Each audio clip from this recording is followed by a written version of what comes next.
الحمد لله وكفى وسلام على عباده الذين اصطفى أما بعد أعوذ بالله من الشيطان الرجيم بسم الله الرحمن الرحيم يا أيها الذين آمنوا اذكروا الله ذكرا كثيرا وسبحوه بكرة وأصيلا وقال الله تعالى في مقام آخر والذاكرين الله كثيرا والذاكرات أعد الله لهم مغفرة وأجرا عظيما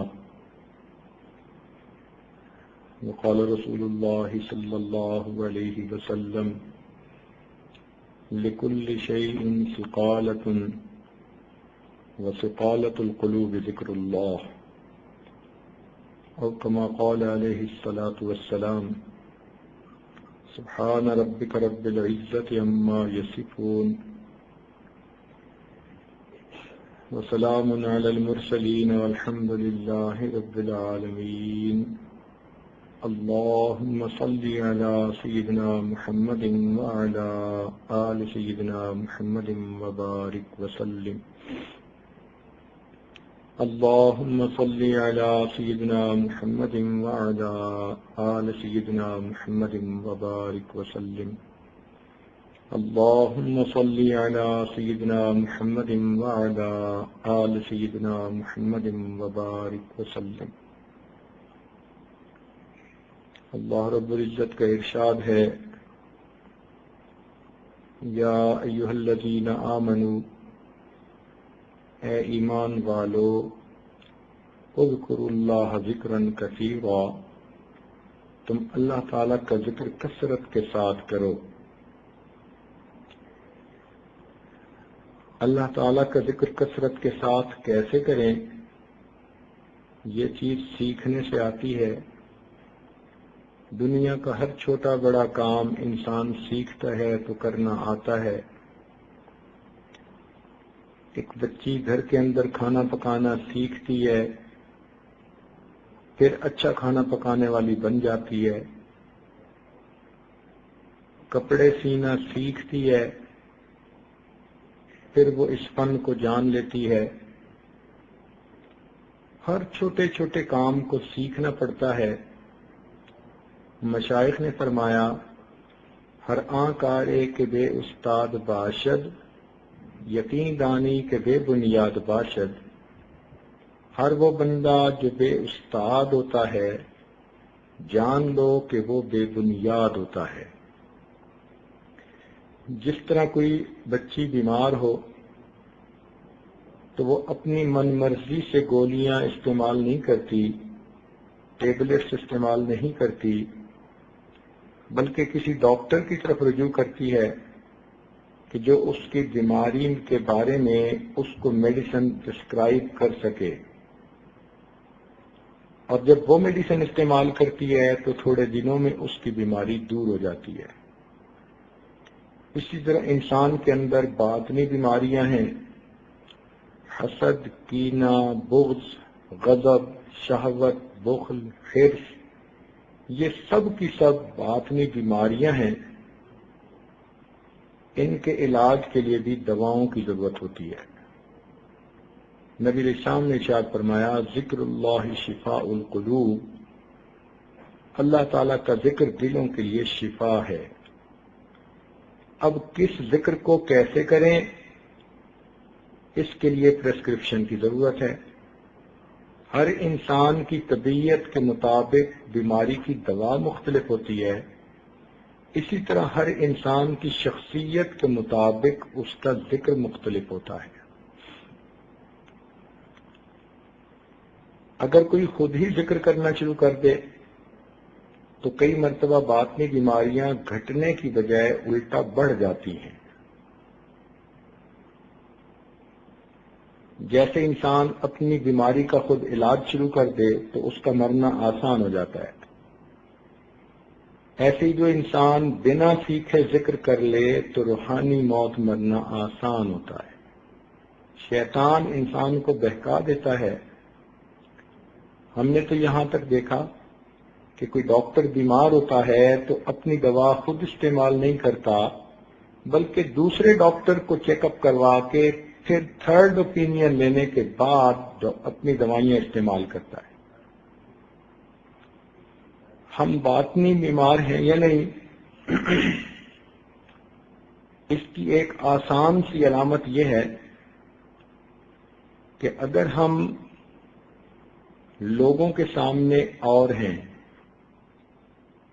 اور تنہائی میں اور ہیں، ظاہر میں اور ہیں، اندر خانے اور ہیں، اپنے گناہوں کو چھپاتے پھرتے ہیں، تو یہ دوغلا پن بیماری کی علامت ہے۔ ایک دوسری علامت، قرآن مجید نبی علیہ السلام کی بیویوں تم پردہ کرو، فَيَطْمَعَ الَّذِي فِي قَلْبِهِ مَرَضٌ، ایسا نہ ہو کہ طمع کرے وہ بندہ جس کے دل میں مرض ہے۔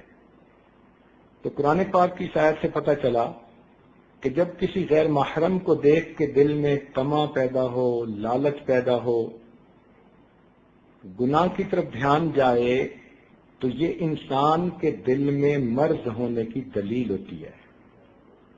جب کوئی انسان دوغلی زندگی گزارے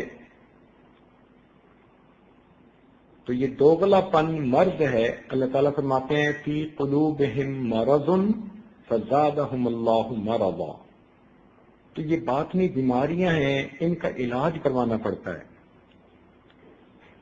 دنیا میں جسمانی ڈاکٹر کو طبیب کہتے ہیں اور روحانی بیماریوں کے ڈاکٹر کو مرشد اور پیر کہتے ہیں۔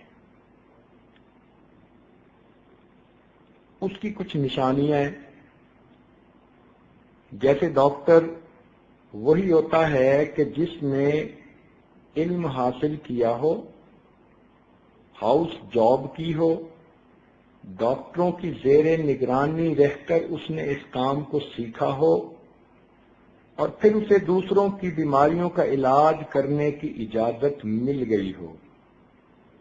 اسی طرح شیخ بھی وہ ہوتا ہے کہ جس نے کسی اللہ والے کی صحبت میں رہ کر اپنی بیماریوں کا علاج کروایا ہو، جس کے پاس شریعت و سنت کا علم ہو، زندگی اس کے مطابق ہو، اور اس کو شیخ نے دوسروں کو اللہ اللہ سکھانے کی اجازت دی ہو، تو ایسے شخص کو شیخ کہتے ہیں۔ اگر کوئی آدمی خود ساختہ شیخ بن جائے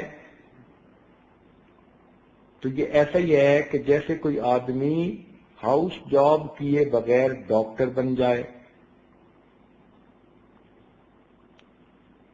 ایسے شیخ سے یہ تعلق جو اختیار کیا جاتا ہے، اس کو بیعت کہتے ہیں۔ جیسے لوگوں کے فیملی ڈاکٹرز ہوتے ہیں، ہر بیماری میں اسی سے رجوع کرتے ہیں، اور یہی بہتر ہوتا ہے کہ ایک ہی ڈاکٹر سے رجوع کیا جائے، کیونکہ وہ بندے کی فزیکل ہسٹری سے واقف ہوتا ہے۔ اسی طرح شیخ کے ساتھ جو تعلق رکھا جاتا ہے وہ روحانی بیماریوں کے علاج کے لیے۔ جب آپ کسی ڈاکٹر کے پاس چیک اپ کے لیے جائیں تو وہ آپ کی رجسٹریشن کرتے ہیں، ایک فارم بھرواتے ہیں۔ اس فارم پہ آپ کی بریف ہسٹری بھی لکھتے ہیں، قواعد بھی لکھتے ہیں، اور پھر آپ کی ڈائگنوزز بھی اسی پر لکھتے ہیں۔ یہ رجسٹریشن ہو جاتی ہے پیشنٹ کی کسی ڈاکٹر کے پاس۔ اسی طرح شیخ کی خدمت میں بیٹھ کے چند کلمات توبہ کے پڑھ لینا، یہ حقیقت میں اس بندے کی رجسٹریشن ہو جاتی ہے اس شیخ کے پاس۔ یہ ایک باضابطہ طریقہ شریعت نے بنا دیا کہ جس طرح انسان اپنا روحانی تعلق اپنے شیخ کے ساتھ جوڑ سکتا ہے۔ یوں تو توبہ انسان گھر کے کونے میں بھی بیٹھ کر کر سکتا ہے، مگر اس توبہ کی قبولیت کے لیے اللہ تعالیٰ کی طرف سے گارنٹی نہیں ہے، وعدہ نہیں ہے۔ وہ چاہے تو قبول کرے اور چاہے قبول نہ کرے۔ لیکن ایک ایسا طریقہ ہے کہ جس طریقے میں اللہ تعالیٰ کی طرف سے گارنٹی ہے کہ اگر تم اس میرے محبوب کے سنت طریقے پر توبہ کرو گے تو میں یقیناً تمہاری توبہ قبول کر لوں گا۔ اس کی مثال یوں سمجھیے کہ دو آدمی آپس میں کوئی بات طے کرتے ہیں، سادہ کاغذ پہ لکھ لیتے ہیں، اور کورٹ میں پھر بعد میں کسی موقع پہ جاتے ہیں تو کورٹ والے اس سادہ کاغذ کے رائٹ اپ کو کوئی ویلیو نہیں دیتے۔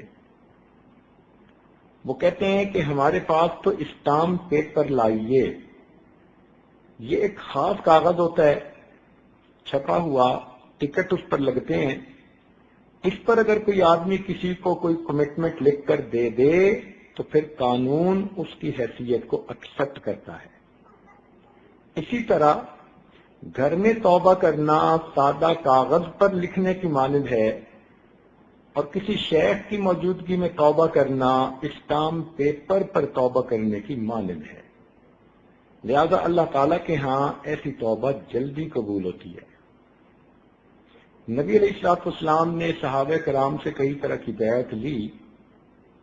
بیعت کہتے ہیں پوری شریعت پر عمل کرنے کے لیے یا شریعت کے کسی ایک جزو پر عمل کرنے کے لیے کسی کے پاس عہد کرنا، اس کو بیعت کہتے ہیں۔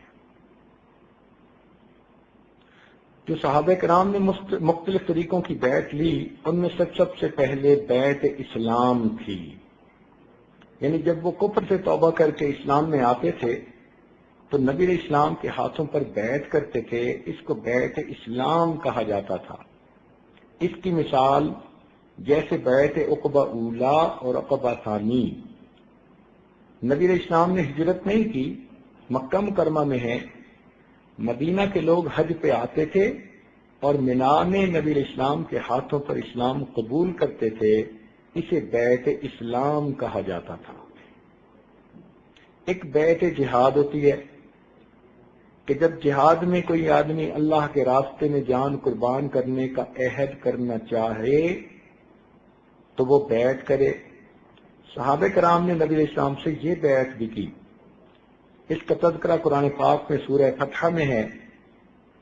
اللہ تعالیٰ فرماتے ہیں لَقَدْ رَضِيَ اللَّهُ عَنِ الْمُؤْمِنِينَ إِذْ يُبَايِعُونَكَ تَحْتَ الشَّجَرَةِ، تحقیق اللہ تعالیٰ راضی ہو گیا ان ایمان والوں سے جنہوں نے درخت کے نیچے آپ سے بیعت کی۔ اس کو بیعت رضوان کہتے ہیں۔ صلح حدیبیہ کے موقع پر یہ بیعت ہوئی۔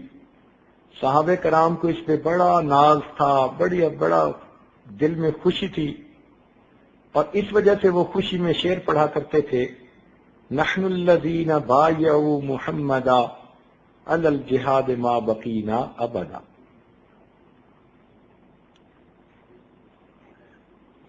ایک تیسری بیعت ہے جس کو بیعت توبہ کہتے ہیں۔ صحابہ کرام یہ بیعت بھی کرتے تھے نبی اسلام کے ہاتھوں پر، مرد بھی کرتے تھے، عورتیں بھی کرتی تھیں۔ مردوں کی بیعت کا تذکرہ بخاری شریف میں،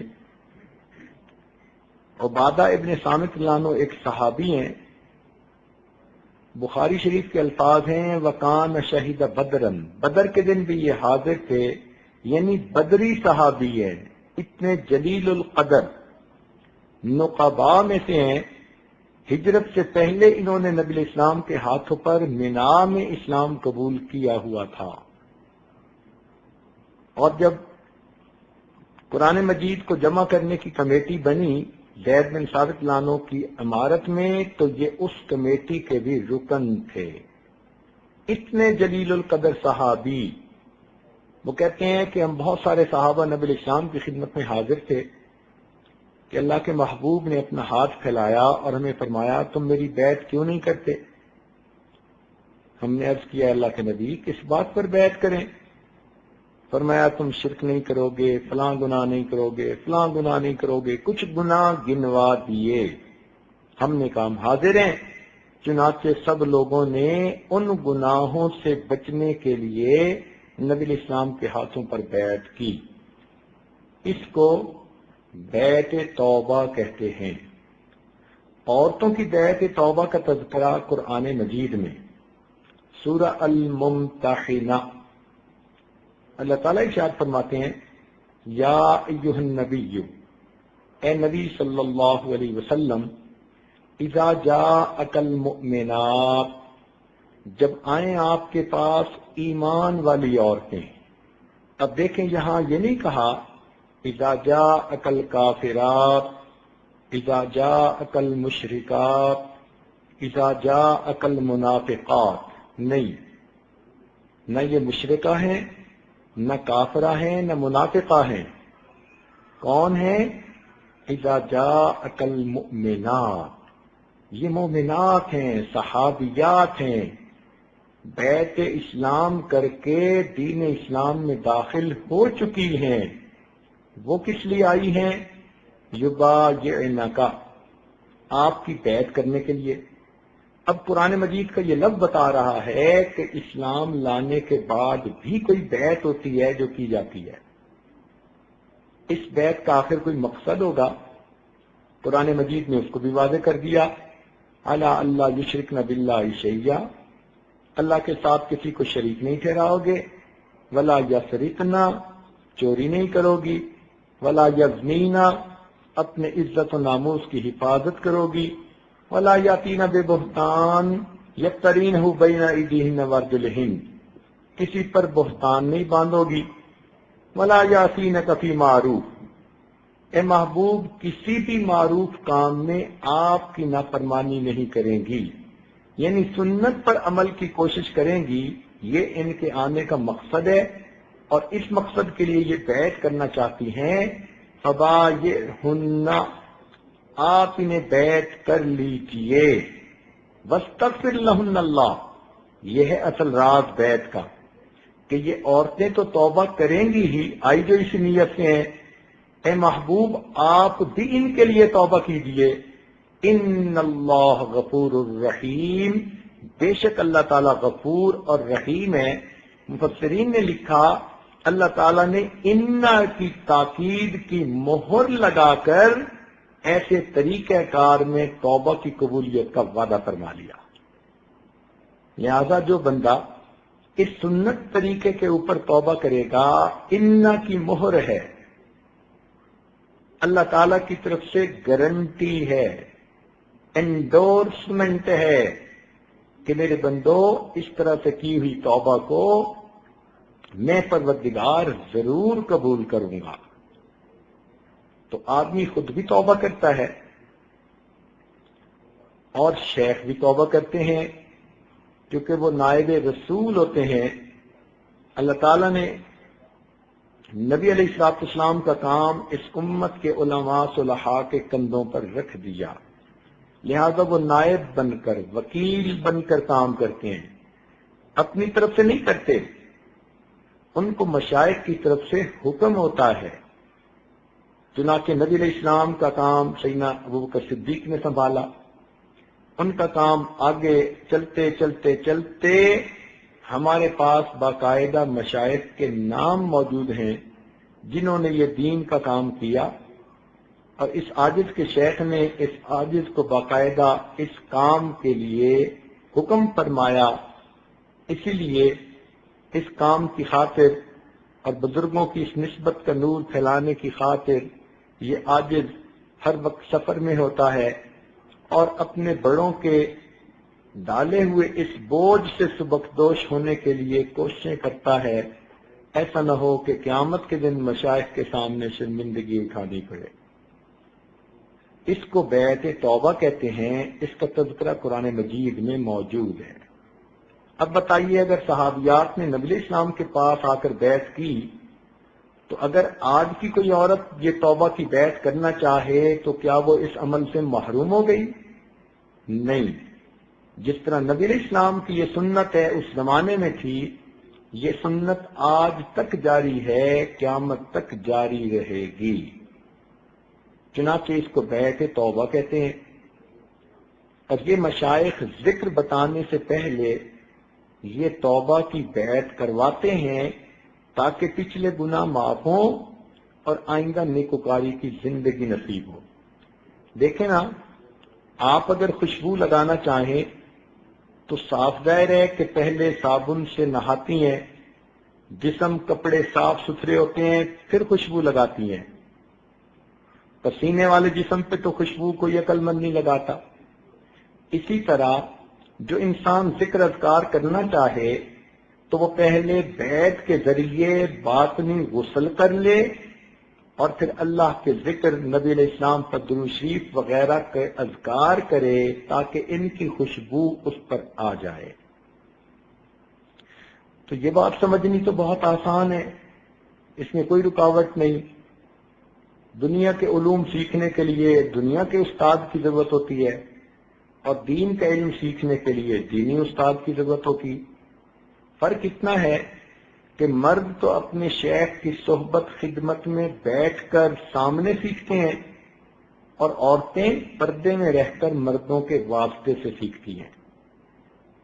واعظ و نصیحت کی محفل میں آ سکتی ہیں، شیخ کے بتائے ہوئے معمولات کو کر سکتی ہیں۔ اتنا کرنے سے اللہ تعالیٰ ان کے دلوں کو بھی صاف فرما دیتا ہے۔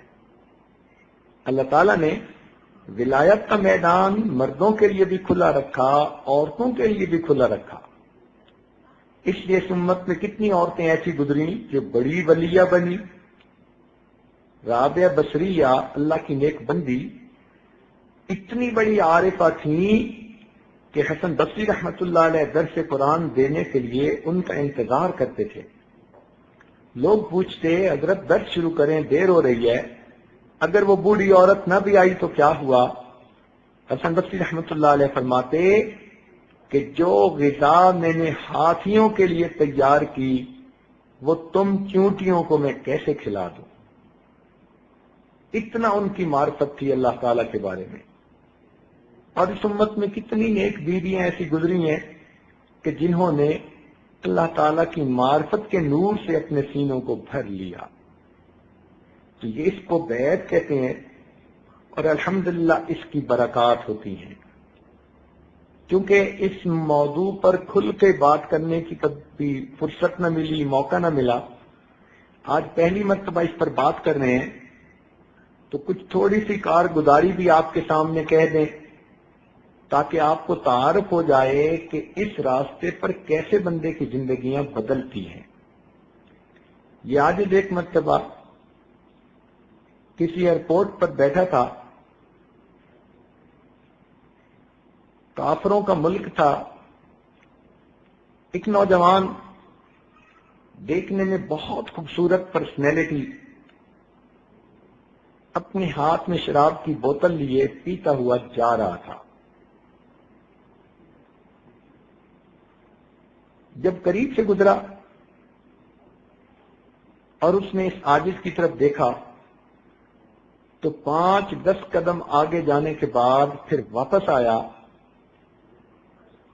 اور ہیلو ہائے کرنے کے بعد مجھے کہتا ہے I want to be like you. میں نے اس کی طرف دیکھا کہ منہ سے شراب کی بو آ رہی ہے، ہاتھ میں اس نے شراب کی بوتل پکڑی ہوئی ہے۔ یہ عاجز سمجھا کہ شاید یہ اس وقت اپنے ہوش میں نہیں، پرواز کر رہا ہے، اور اس کو فقیر کا یہ لباس اچھا لگا تو پوچھا کہ آپ کو یہ پگڑی، امامہ اور جبہ وغیرہ اچھا لگا؟ کہنے لگا نو، I want to be like you, I see some light on your face۔ میں تمہارے جیسا بننا چاہتا ہوں اس لیے کہ تمہارے چہرے پہ مجھے کچھ روشنی محسوس ہو رہی ہے۔ دل میں فوراً خیال آیا کہ اے اللہ، ہو سکتا ہے اس کے لیے ہدایت کا وقت ہو۔ تو اس عاجز نے کہا کہ you can be even better than me, آپ تو مجھ سے بھی بہتر ہو سکتے ہیں۔ وہ کہنے لگا okay I am just coming. سامنے ایک واش روم تھا، وہ نوجوان سیدھا اس میں چلا گیا اور اس نے دیکھتے دیکھتے وہ بوتل شراب کی ٹریش کین کے اندر پھینک ماری اور پھر اس نے اپنا ہاتھ منہ دھویا، کلی کی، فریش اپ ہوا اور فریش اپ ہو کے پھر اس عاجز کے پاس آ کر کرسی پر بیٹھ گیا اور کہنے لگا let me introduce my self. میں نے کہا ٹھیک ہے. کہنے لگا یہ میرا نام ہے، میں نے ٹوکیو یونیورسٹی جاپان سے کمپیوٹر انجینئرنگ میں ایم ایس سی کی ہوئی ہے، اور ایک کمپنی کے اندر میں مینیجر کے طور پہ کام کرتا ہوں. آپ دیکھ رہے ہیں کہ اللہ نے مجھے کتنی اچھی جوانی دی، خوبصورتی دی، اور میری جاب بہت اچھی ہے، اور میرے آفس میں ادھر ادھر ارد گرد ہر طرف لڑکیاں کام کرتی ہیں. میرا کوئی دن گناہ کے بغیر نہیں گزرتا. مجھے دائیں بائیں کہیں نہ کہیں سے روز گناہ کی آفر ہوتی ہے، اور میں ڈیلی گناہ کرتا ہوں. تو اب آپ مجھے بتائیں کہ میں آپ جیسا کیسے بن سکتا ہوں؟ پھر کہنے لگا کہ میرے بارے میں یہ سمجھ لیں، I eat everything, I do everything. ان دو لفظوں میں اس نے اپنی پوری زندگی کی ترتیب بتا دی. I eat everything, I do everything. اب ایسی اس نوجوان کی زندگی، اور وہ کہتے ہیں کہ جی میں نیک بننا چاہتا ہوں. اس عاجز نے اسے بتایا کہ بھائی توبہ کے کلمات پڑھو، اور ایک ذکر قلبی کا طریقہ ہے، یہ عاجز آپ کو بتائے گا کرنا. اس کی برکت آنکھوں سے دیکھنا. وہ کہنے لگا مگر مجھے یہ بتائیں کہ میں گناہ سے کیسے بچ سکتا ہوں؟ یہ جو میرے آگے پیچھے ہر وقت حور پریاں پھرتی ہیں، یہ مجھے گناہ سے پیچھے رہنے نہیں دیتی. اس عاجز نے کہا کہ آپ کے لیے بچنا مشکل ہے، اللہ تعالی کے لیے بچانا آسان ہے. آپ اس عمل کو کر دیکھو، اس کی برکتیں دیکھنا. کہنے لگا ٹھیک. وہی بیٹھے بیٹھے اس عاجز نے اس کو بیٹھ کے کلمات پڑھائے اور یہی ذکر کا طریقہ سمجھایا. اور وہ بچہ بھی چلا گیا نوجوان، اور یہ عاجز بھی اپنی فلائٹ پر چلا گیا. 3 مہینے کے بعد اس کا خط آیا. اس عاجز نے اب بھی اس کو اپنے ریکارڈ میں محفوظ رکھا ہے. تو اس خط میں اس نے 2 باتیں لکھی. پہلی بات تو اس نے یہ لکھی کہ میں 5 وقت کی نماز تو پڑھتا ہی ہوں، کبھی کبھی مجھے تہجد کی بھی نماز نصیب ہو جاتی ہے. یہ اس نے پہلا پوائنٹ لکھا کہ میں 5 وقت کی نماز تو پڑھتا ہی ہوں، کبھی کبھی مجھے تہجد کی بھی توفیق نصیب ہو جاتی ہے. اور دوسرا پوائنٹ اس نے لکھا، میں اس بات پہ حیران ہوں کہ گناہوں کے سمندر میں رہتے ہوئے میں گناہوں سے کیسے بچا ہوا ہوں. اس عاجز نے پھر اس کا جواب تفصیلی لکھا اور اس کو سمجھایا کہ ہمارے بزرگ فرماتے تھے ہمارے بڑوں کی دعائیں ہمارے گرد پہرا دیا کرتی ہیں. ہمارے بڑوں کی دعائیں ہمارے گرد پہرا دیا کرتی ہیں. دور بیٹھا کوئی تو دعائیں دیتا ہے، دور بیٹھا کوئی تو دعائیں دیتا ہے، میں ڈوبتا ہوں سمندر اچھال دیتا ہے. اللہ تعالیٰ بندے کی گناہوں سے حفاظت فرما لیتے ہیں. ملتان شہر میں ایک دفعہ اس عاجز نے بیان کیا، جب بیعت کے لیے لوگ اکٹھے ہوئے تو اس عاجز نے دیکھا کہ ایک آدمی دوسرے کو کہہ رہا ہے کہ تم بھی بیعت ہو جاؤ، تم بھی بیعت ہو جاؤ. وہ کہتے ہیں ہو جاؤں گا ہو جاؤں گا. اس عاجز نے جب دیکھا تو اسے کہا کہ بھئی کیوں پش کر رہے ہو، یہ تو خوشی کی بات ہے، دل کے سودے ہیں. تو وہ آدمی پھر اس عاجز کے ساتھ ڈائریکٹ گفتگو کرنے لگا. کہنے لگا حضرت میں اس علاقے کا پولیس اسٹیشن کا انسپیکٹر ہوں، انچارج ہوں. یہ میرے بڑے بھائی ہیں، خود بھی بیعت ہونا چاہتے ہیں اور مجھے بھی کہتے ہیں بیعت کرنے کے لیے، مگر میں کیا بیعت کروں گا؟ آپ کو پتہ ہی ہے کہ پولیس والوں کی زندگی کیا ہوتی ہے. اس عاجز نے کہا کہ آپ کے لیے بھی نیکی کا راستہ کھلا ہے. وہ آگے سے انسپیکٹر آگے سے کہتے ہیں حضرت میری زندگی اتنی گندی ہے، جو گناہ آپ سوچ سکتے ہیں وہ گناہ میں نے کیا ہوا ہے۔ اب بتائیے کہ جو بندہ اپنی زبانی کہہ رہا ہے کہ جو گناہ آپ سوچ سکتے ہیں وہ گناہ میں نے کیا ہوا ہے، اس عاجز نے کہا کہ اس کے باوجود آپ کے لیے بھی نیکی کا راستہ کھلا ہے۔ وہ کہنے لگا اچھا حضرت پھر مجھے بھی بیعت کر لیں۔ وہ انسپیکٹر پولیس کا بیعت ہو گیا، یہ عاجز پھر اگلی جگہ چلا گیا۔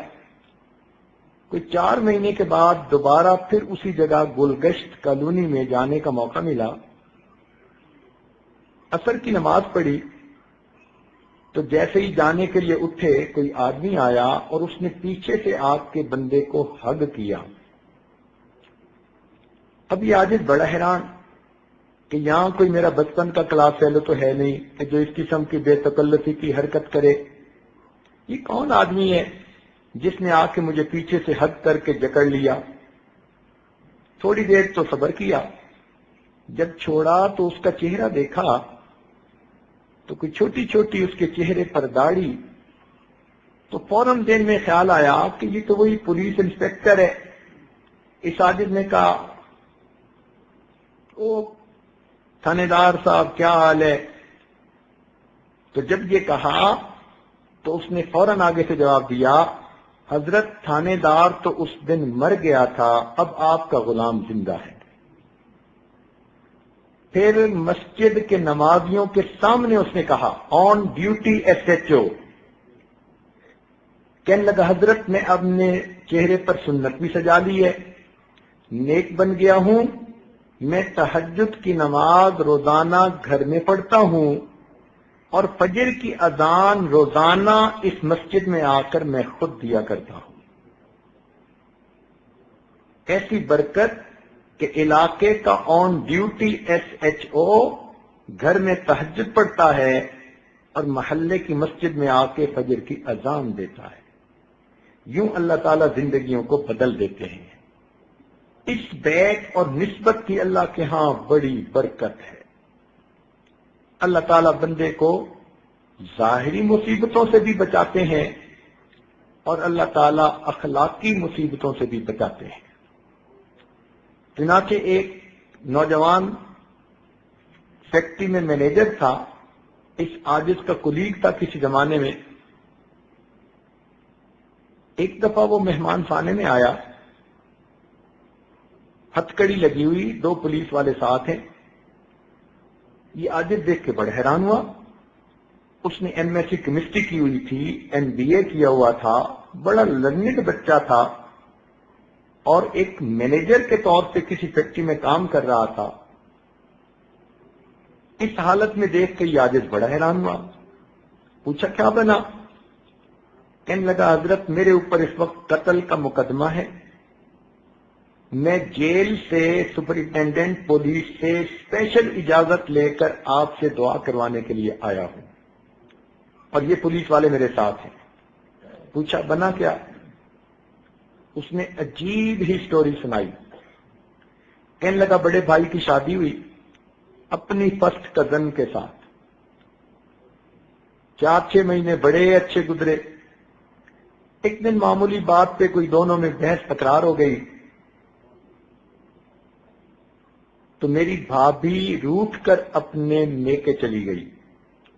ہمارے گاؤں سے ان کے گاؤں کا فاصلہ کوئی 1 میل کا، آمنے سامنے گاؤں ہے۔ میں جب شام ڈیوٹی سے واپس گھر گیا، پتہ چلا کہ بھابھی روٹھ کے چلی گئی۔ میں نے بڑے بھائی کو سمجھایا کہ نہیں، وی آر سیم بلڈ، ہمیں جانا چاہیے اور بھابھی کو منا کے لانا چاہیے۔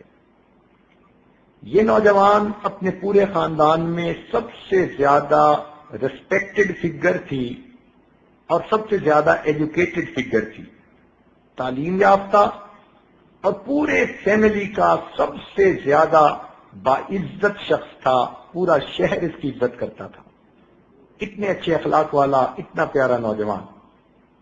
کہنے لگا میں نے اپنے بھائی کو گاڑی میں بٹھایا، میں نے کہا چلو بھابھی کو لے کے آتا ہوں۔ ان کے گھر گئے، بڑے اچھے طریقے سے ملے، انہوں نے چائے بنائی، بسکٹ دیے، کھائے پیے۔ میں نے بھابھی سے کہا کہ بھابھی ہمارا تعلق ایک نہیں کئی طرح کا ہے، چھوٹی باتوں پہ نہیں روٹھا کرتے، چلیں آپ گھر چلیں۔ بھابھی بھی تیار ہو گئی، اس نے بھی اپنی سامان سمیٹ لیا، سامان گاڑی میں ہم نے رکھ لیا۔ جب بیٹھنے لگے بھابھی نے کوئی بات کر دی جس لفظ کو سن کر میرا بھائی پھر بھڑک اٹھا، اس نے بھی کوئی سخت لفظ کہہ دیا تو بھابھی آگے سے بول پڑی، بھائی بول پڑا، دونوں نے ایک دوسرے سے پھر بحث تکرار شروع کر دی۔ تو بھابھی کا چھوٹا بھائی آ گیا، کون ہوتے ہو میری بہن کو تم اس طرح کہنے والے؟ اب عورت کی جو لڑائی تھی وہ مردوں میں آ گئی، دونوں میں ہاتھا پائی شروع ہو گئی۔ جب دونوں میں ہاتھا پائی ہونے لگی تو اس کا ایک بھائی بھاگا اور اپنے کمرے کے اندر سے گن نکال کے لایا کہ تو کون ہوتا ہے میرے بھائی پہ ہاتھ اٹھانے والا؟ اب جب وہ قریب آیا تو میرے بھائی نے اپنی جان بچانے کے لیے اس کے گن کے رخ کو جو موڑا تو وہ اسی کی طرف ہو گیا جس کے ہاتھ میں گن تھی اور ٹریگر دب گیا۔ جھگڑے کے اندر وہ جو بندوق چلی تو جو لانے والا بندہ تھا وہ خود موقع کے اوپر اسی وقت ڈھیر ہو گیا، مر گیا۔ ہم تو اس ذہن میں سوچ بھی نہیں سکتے تھے کہ یہ واقعہ پیش آئے گا۔ میں نے انہیں کہا کہ اس کو اٹھائیں ہاسپٹل لے جاتے ہیں، مگر وہ تو اسی وقت ہی ٹھنڈا ہو گیا۔ اس کے بھائیوں نے مجھے پکڑ لیا اور میری بھابھی کہنے لگی کہ ہاں اس پہ مقدمہ بنوائیں گے اور ہم اپنے بھائی کے بدلے میں اس کو پھانسی لگوائیں گے۔ تو میرا بھائی تو بھاگ گیا۔ اب وہ بھابھی ایسی چلاک کہ اپنے خاوند کو بچا رہی ہے اور مجھے کہنے لگی کہ اس کو پھانسی چڑھوائیں گے، یہ ان کے خاندان کا سب سے زیادہ ریسپیکٹڈ بندہ ہے۔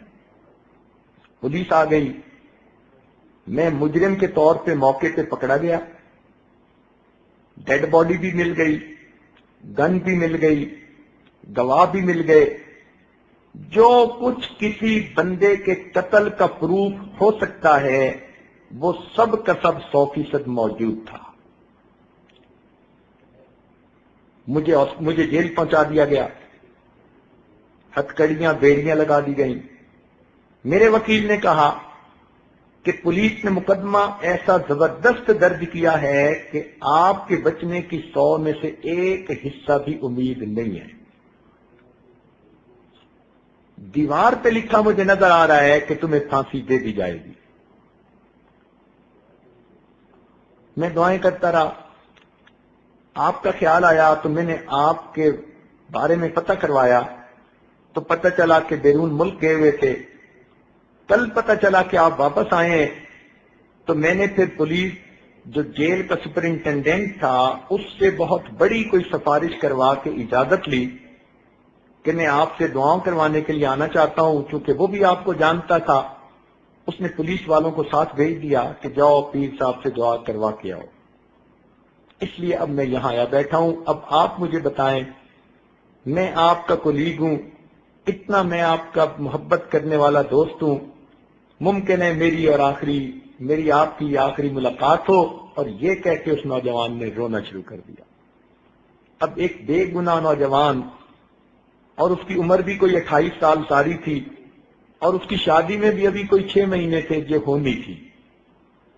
اتنی پیاری اس کی شخصیت، پرسنالٹی، اتنے موٹے موٹے آنسو اس کے گر رہے ہیں، اور کہہ رہا ہے کہ یہ میری اور آپ کی ممکن ہے آخری ملاقات ہو۔ کہنے لگا بتائیں میں کیا کروں؟ اس عاجز نے سے بتایا کہ ایک نعمت ہے جو اللہ رب العزت نے اپنے مشائخ کے ذریعے اس عاجز کے سینے میں ڈالی ہے۔ آپ اس نسبت کے اپنا تعلق جوڑیں اور اللہ کے حضور اس نسبت کو پیش کریں۔ اللہ تعالیٰ کے ہاں نسبت کی بڑی لاج ہے۔ اس نے کہا جو کہیں گے میں کرنے کو تیار۔ چنانچہ اس عاجز نے اس کو یہی بیعت توبہ کے کلمات پڑھائے اور اس کو ذکر مراقبے کا طریقہ بتایا، اور یہ بات سمجھائی کہ جب بھی نماز پڑھنا بس یہ دل میں دعا کرنا کہ اے اللہ میں ان مشائخ کے ساتھ روحانی تعلق رکھنے والا ایک غلام ہوں، ایک مصیبت میں مبتلا ہوں، ان مشائخ کی برکت سے مجھے مصیبت سے نجات عطا فرمائی۔ وہ نوجوان نم والی آنکھوں کے ساتھ چلا گیا، پرنم آنکھوں سے چلا گیا۔ اس عاجز کو پھر کہیں باہر جانا تھا ملک میں، پھر چلا گیا۔ 3-4 مہینے کے بعد پھر واپس جب اپنے ملک میں پہنچا تو گھر میں تھا کہ بیٹے نے ایک مٹھائی کا بڑا ڈبہ لا کر دیا کہ جی کوئی مہمان خانے میں آدمی آئے ہیں، انہوں نے سلام بھیجے ہیں اور مٹھائی آپ کے لیے لائے ہیں۔ مٹھائی کے ڈبے پر دیکھا تو ان کا نام لکھا ہوا تھا۔ آج اس بڑا حیران ہوا، فوراً مہمان خانے میں پہنچا، دیکھا تو وہ ہنستا مسکراتا چہرہ سامنے تھا۔ میں نے پوچھا کہ آپ آزاد ہو گئے، بچ گئے؟ کہنے لگا حضرت یہ تو کوئی کرامت ہی ہو گئی، اللہ تعالیٰ نے مجھ پر طرف کیا۔ بھائی کیسے؟ کہنے لگا کہ مسئلہ یہ بنا کہ جب ڈیڈ باڈی کا پوسٹ مارٹم کیا گیا تو جو سرجن اس کا پوسٹ مارٹم کر رہا تھا اس نے اس کے جسم سے جو گولی نکالی جس سے اس کی ڈیتھ ہوئی تھی تو اس کی پیمائش تو اس نے ملی میٹر میں کی، مگر غلطی سے لکھتے ہوئے اس کو انچ یونٹ میں اس نے لکھ دیا، یعنی سائز اس کا ملی میٹرک سسٹم میں اس نے لیا، مگر بائی مسٹیک جو پیپر پر اس نے لکھا تو اس نے 7 انچ سکیل لکھ دی۔ کہنے لگا کہ جب جج کے سامنے کیس پیش ہوا تو جج نے بلٹ کو دیکھا اور اس کا سائز پڑھا تو جج نے کہا کہ سرجن جو کہہ رہا ہے کہ اس بلٹ سے اس کی ڈیتھ ہوئی یہ وہ گولی تو نہیں ہے۔ اب جب اس پر بات آگے بڑھی تو معاملہ شک میں آ گیا، اور قانون یہ ہے کہ جب کسی میں شک آ جائے تو پھر اس بندے کو پھانسی نہیں دی جاتی۔ جج نے اس کو بنیاد بنا کر مجھے باعزت بری کر دیا۔ یہ نسبت کی برکتیں ہیں، اللہ رب العزت یوں مصیبت سے بندوں کو بچا دیتے ہیں۔ ہمارے ایک دوست ہیں حاجی صاحب، ہم ان کو کہتے ہیں، جامعہ رحمانیہ کے نام سے ایک مدرسہ ان کے زیر سرپرستی چل رہا ہے، اپنے علاقے کے نواب ہیں۔ یہ عاجز بخاری شریف کی ابتداء کے لیے، افتتاح کے لیے یا آخری درس کے لیے وہاں حاضری دیتا رہتا ہے۔ ایک مرتبہ کہنے لگے کہ حضرت میرا ایک کزن ہے، بڑا لینڈ لارڈ ہے اور اس پورے علاقے کا MNA ہے، ممبر نیشنل اسمبلی، اور وہ 35 سال سے ممبر نیشنل اسمبلی مستقل بن رہا ہے۔ علاقے کے اندر اتنا اس کا ہولڈ ہے کہ وہ اگر کسی کھمبے کو بھی اپنی طرف سے کھڑا کر دے تو لوگ اس کو بھی ووٹ دے کے MNA بنا دیں گے، پارٹی یہ ہو یا پارٹی وہ ہو۔ وہ اکیلا کھڑا ہوتا ہے آزاد اور ہر دفعہ MNA بن جاتا ہے، اس کے مقابلے پہ کوئی کھڑا بھی نہیں ہوتا۔ عوام اتنا اس کے ساتھ اٹیچڈ ہیں۔ بنیادی وجہ کہ وہ اربوں پتی انسان ہے۔ یہ پورا شہر جو آباد ہوا یہ ان کی زمین ملکیت تھی، انہوں نے بیچی، لوگوں نے خریدی۔ اب پورے شہر کی زمین جس نے بیچی ہو تو اس کے ایسٹس کتنے ہوں گے؟ کہنے لگا کہ مگر ذاتی طور پر وہ بڑا بگڑا ہوا ہے۔ جوانی میں اس کے والد نے اس کو UK تعلیم کے لیے بھیج دیا اور وہاں جا کے وہ بالکل ویسٹرنائزڈ ہو گیا، اور جب وہ یہاں واپس آیا تو وہاں کے ماحول کو وہ یہاں خود لے کے آیا۔ دین سے اس کو کوئی مس نہیں، گھر میں اس نے پینے پلانے کا سسٹم ابھی بھی رکھا ہوا ہے، اس کے پاس دن رات کے مہمان اب بھی آتے رہتے ہیں۔ اس کی ذاتی زندگی اتنی گندی ہے کہ سوچ بھی نہیں سکتے، لیکن چونکہ مالدار ہے، لوگوں کے کام کرواتا ہے، لوگ کہتے ہیں جی اس کی ذاتی زندگی کا وہ جانے، ہمارے بیٹے کی نوکری لگوا دی، ہماری مصیبت دور کر دی، ہمارا کیس ختم کروا دیا. چونکہ وہ پبلک کے کام کرواتا ہے تو پبلک ووٹ اسی کو دیتی ہے. میرا جی چاہتا ہے کہ وہ لکھا پڑھا ہے، اس وقت اس کی عمر کوئی 65 سال کے قریب ہو چکی، تو اگر آپ اس کے ساتھ ملاقات کر لیں تو ہو سکتا ہے اس کی زندگی بدل جائے. اس عاجز نے کہا کہ ابھی تو فرصت نہیں، واپس جانا ہے. اتنا ہے کہ جب جاؤ تو اس کو اس عاجز کا سلام پہنچا دینا. جب اگلے سال پھر بخاری شریف کی تقریر کے لیے گئے تو حاجی صاحب بڑے خوش. حضرت میں نے پچھلے سال آپ کے سلام دیے تھے. اور MNA صاحب تھوڑی دیر سوچتے رہے، پھر کہنے لگے یار آپ کے پیر صاحب آئیں تو میری بھی ملاقات کروانا. تو حضرت آج تو آپ کی میں نے ضرور ملاقات کروانی ہے. اس عاجز نے کہا کہ ان کے پاس جائیں اور جا کر کہیں کہ اگر میں آپ کو ملنے کے لیے آؤں تو بئس الفقیر علی باب الامیر، برا فقیر وہ ہوتا ہے جو کسی امیر کے دروازے پہ چل کے جائے، اور اگر آپ ملنے کے لیے آئیں گے تو نعم الامیر علی باب الفقیر، آپ نعم الامیر بنیں گے، فقیر کے پاس چل کے آئیں گے. اب آپ بتائیں کہ کیا کرنا بہتر ہے. جب حاجی صاحب نے جا کے اس کو کہا، اس نے کہا اچھا میری پجاروں نکالیں. وہ تو وہیں مدرسے میں ہی آ گیا. مدرسے کے طلباء نے دیکھا کہ MNA صاحب آ گئے. وہ بڑے حیران کہ اس کا تو دین سے کوئی تعلق ہی نہیں نظر آتا تھا، نہ جمعہ میں نہ مسجد میں نہ عید میں، یہ تو بندہ ہی اور طرح کا تھا. خیر وہ مدرسہ میں آیا، اس عاجز کے پاس کمرے میں بیٹھا. اس عاجز نے اس کے سامنے تھوڑی دیر توبہ استغفار کے عنوان پر بات کی. سنتا رہا. پھر کہتے ہیں حضرت توبہ تو وہ کرے جس کی کچھ نیکیاں ہوں اور کچھ گناہ ہوں، اور جس کے پاس ہو ہی گناہ، نیکی ہو ہی نہیں، وہ کیا کرے. اس عاجز نے سمجھایا کہ نہیں، آپ کے پاس بھی نیکیاں ہیں، گناہ بھی ہیں. کہنے لگا میں تو کوئی نیکی کا کام نہیں کرتا. میں نے کہا دیکھو، نیکی صرف مصلے کے ساتھ وابستہ نہیں ہوتی، نیکی کا پھیلاؤ بہت زیادہ ہے. آپ کے پاس بیوائیں آتی ہیں، آپ ان کو سپورٹ کرتے ہیں. کہنے لگا جی ہاں کرتا ہوں. یتیم بچیوں کی شادیاں کرواتے ہیں، جی میں کرتا ہوں. دکھ اور مصیبت زدوں کی مصیبت دور کرنے میں ان کی ہیلپ کرتے ہیں، جی میں کرتا ہوں. یہ کام تو میں بہت کرتا ہوں. میں نے کہا یہ سب نیکی کے کام ہیں، اللہ تعالیٰ نے آپ کو نیکی کے کام کی بھی توفیق دی ہے، بس مسلح کے ساتھ آپ کو لگاؤ نہیں. آپ کی زندگی کی ترتیب ذرا اس وقت تک کافروں والی ہے جو کافر ملکوں میں ہے، مگر چونکہ آپ کلمے پر ابھی قائم ہیں اس لیے ایمان سلامت ہے. آپ خدا کو مانتے ہیں، پیغمبر اسلام کو مانتے ہیں، قرآن کو مانتے ہیں، ملائکہ کو مانتے ہیں. کہنے لگا جی ہاں میرا ایمان تو پکا ہے. میں نے کہا باقی پھر سب غلطیاں معاف ہونے کے قابل. کہنے لگا جی اچھا پھر مجھے بتائیں میں کیا کروں.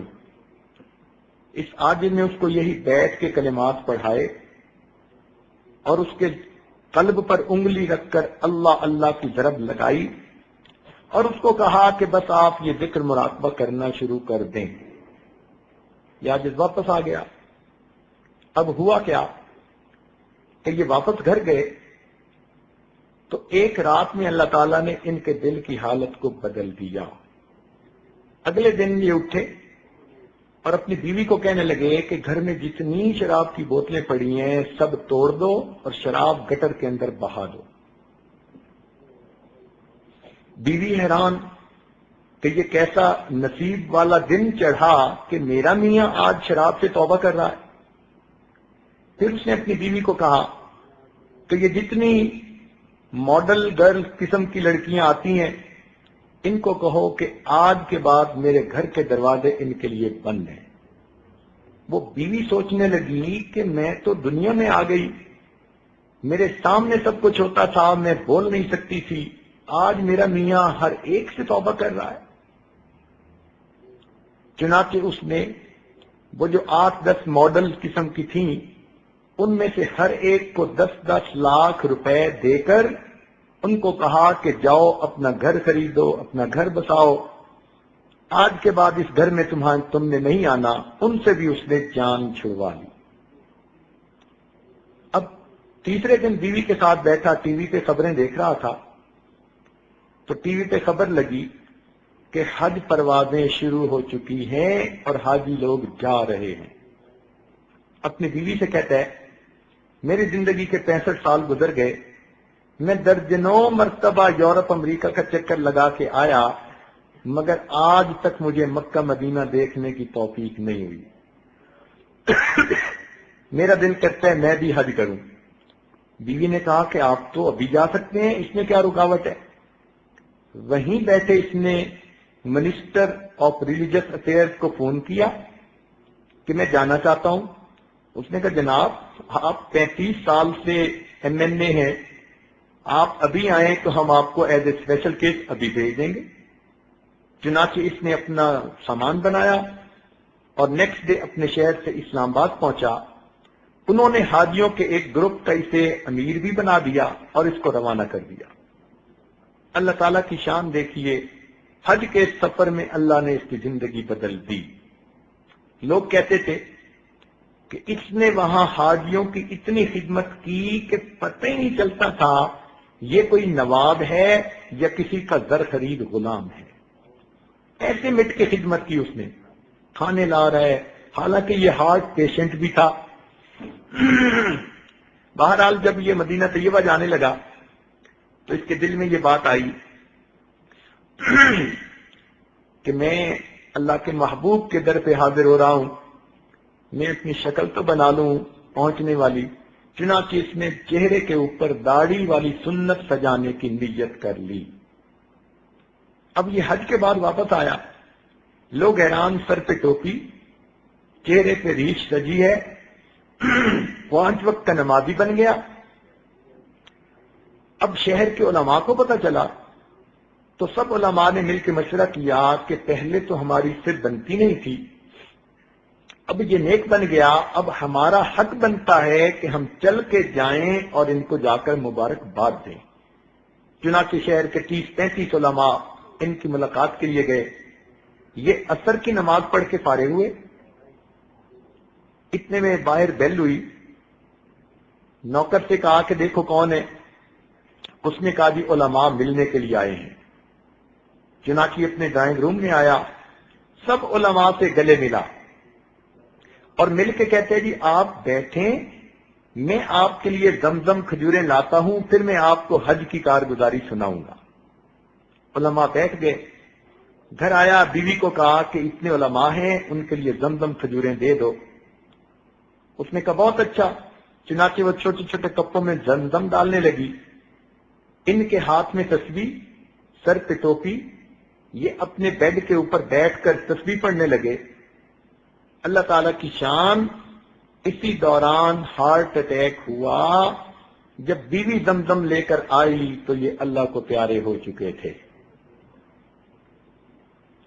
پہلی زندگی دیکھیں کیا تھی، اور یہ دیکھیں کہ اللہ نے بیعت کی برکت سے موت کیسی عطا کی۔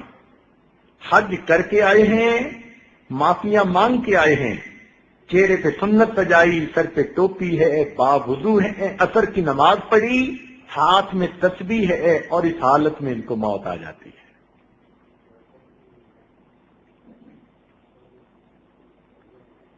حضرت قاری محمد طیب رحمۃ اللہ علیہ کا واقعہ ایک کتابوں میں لکھا ہے کہ ایک عورت نے ان سے بیعت کی اور اس کے بعد اس عورت کا ان سے کوئی رابطہ بھی نہ رہا۔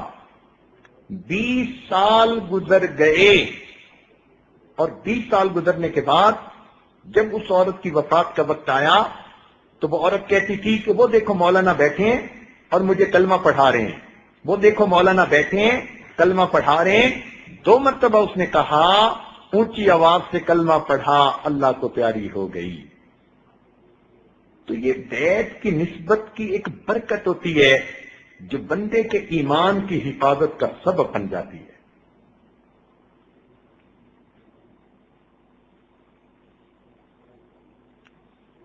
ہمارے ایک دوست ہیں، ان کا جوان بیٹا امریکہ میں 18 سال 17 سال کی جو عمر کو پہنچا تو وہاں کے کلبوں میں وہ پھنس گیا. والد اتنا پریشان، والدہ اتنی پریشان کہ کوئی حد نہیں.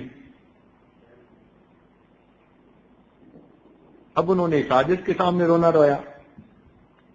ساجد نے کہا بھائی جیسا کیسا ہے بس اس کو بیعت کروا دو اور پھر برکت دیکھو نسبت کی کہ کیا ہوتی ہے. اللہ تعالیٰ کی شان کہ اس بچے نے والدین کی بات مان کر بیعت کر لی اور یہ نہ سمجھا کہ میرے ساتھ ہونے والا کیا ہے. اب مشائخ کی دعاؤں میں اس کا حصہ پڑ گیا. اللہ تعالیٰ نے اس کے دل کی دنیا کو بدلنا شروع کیا. 1 سال کے اندر وہ بچہ جو اپنی زبان سے کہتے ہیں کہ نیو یارک میں میرے پیچھے ایک وقت میں 10 لڑکیاں ہوتی تھیں جو مجھے گناہ کی طرف مائل کرتی تھیں، میں ایک کا فون بند کرتا تھا اور دوسری کا اٹینڈ کرتا تھا، دوسری کا بند کر کے تیسری کا اٹینڈ کرتا تھا، اور 10 کی 10 کو پتا تھا کہ اس کا 10 سے تعلق ہے، مگر سب کمپیٹ کر رہی تھی کہ اس کو کون اپنا لے. اس گناہ بری زندگی سے اللہ تعالی نے اس بچے کو توبہ کی توفیق دی. اس وقت ایک دارالعلوم میں رابعہ کے اندر وہ پڑھ کر عالم بن رہا ہے. ایسی زندگیاں اللہ بدلتے ہیں. حالانکہ 18 سال کی عمر میں ایسی گندی عادتوں میں اور لڑکیوں کے ماحول میں، اور وہ بھی انگریز لڑکیاں، انسان کا نکل آنا یہ تو اللہ تعالیٰ کی کوئی خاص رحمت ہوتی ہے. تو یہ بڑوں ہمارے مشائخ کی دعائیں ہیں ان لوگوں کے لیے. ہمارے سلسلے میں اوپر جو لوگ گزرے وہ اللہ کے بڑے مقبول بندے تھے، اور انہوں نے قیامت تک آنے والے سلسلے میں داخل ہونے والے سب لوگوں کے لیے دعائیں کی ہوئی ہیں. اللہ ان کی برکت سے ایمان کی حفاظت فرما لیتے. ہمارے حضرت رحمت اللہ علیہ کا ایک واقعہ ہے. ری یونین میں تشریف لے جاتے تھے. وہاں کے ایک عالم بیت تھے اور اس کے سب بیٹے اور بیٹیاں عالم، حافظ، قاری، عالمات، حافظات، قاریات تھیں. این خانہ ہم آفتابست، اس گھر کا ہر فرد سورج چاند کی طرح چمکتا تھا. لیکن ایک ان کا بیٹا جس نے فرانسیسی زبان پڑھی اور یونیورسٹی میں پروفیسر لگ گیا، وہ لڑکا ایسے ماحول میں پھنسا کہ سرے سے دہریہ بن گیا. اب گھرانہ علماء کا اور ایک بیٹا ان میں سے دہریہ، بے عمل بے نماز نہیں، وہ سرے سے اللہ تعالیٰ کے وجود کا منکر تھا. وہ عالم یہ واقعہ خود سنانے کے بعد کہنے لگے کہ ہم میاں بیوی راتوں کو روتے روتے رہ جاتے کہ یہ ہمارے گھر میں سے ایک بچہ کیسا نکل آیا، کسی کو بتا بھی نہ سکتے. میں مسجد کا پیش امام، لوگوں میں میری اتنی عزت قدر، میرے بچے اتنے نیک، میری بیٹیاں اتنی نیک، اور ان میں سے ایک گھر کا فرد وہ دہریہ بن گیا. کہنے لگا ہمارے حضرت بھی آتے تو ہم شرم کے مارے ان کو بھی نہ بتا سکتے.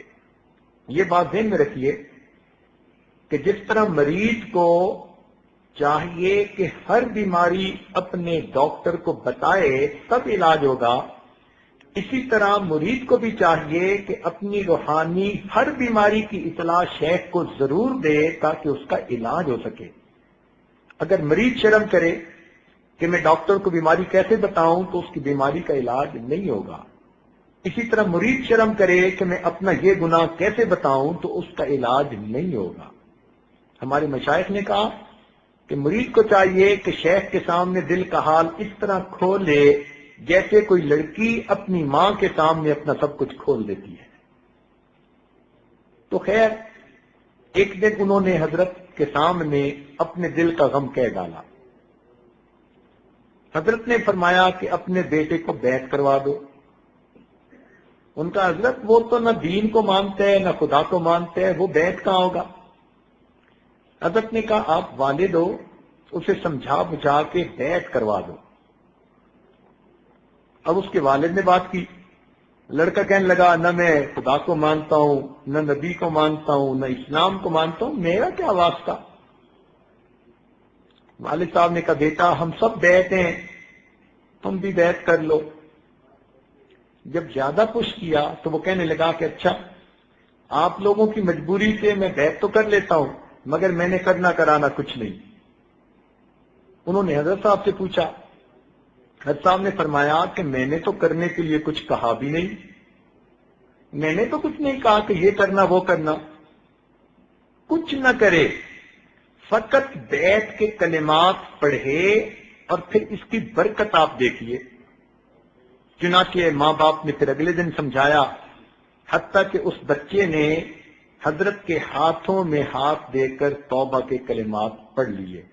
وہ نہ سمجھ سکا کہ کسی اللہ والے کے پڑھانے پر جو یہ کلمات پڑھے جاتے ہیں، اس توبہ کو ایک نسبت ہوتی ہے بزرگوں کے ساتھ۔ اب کیا ہوا کہ وہ گھر میں تو پہلے بھی ہوتا تھا لیکن حضرت سے ملتا ہی نہیں تھا۔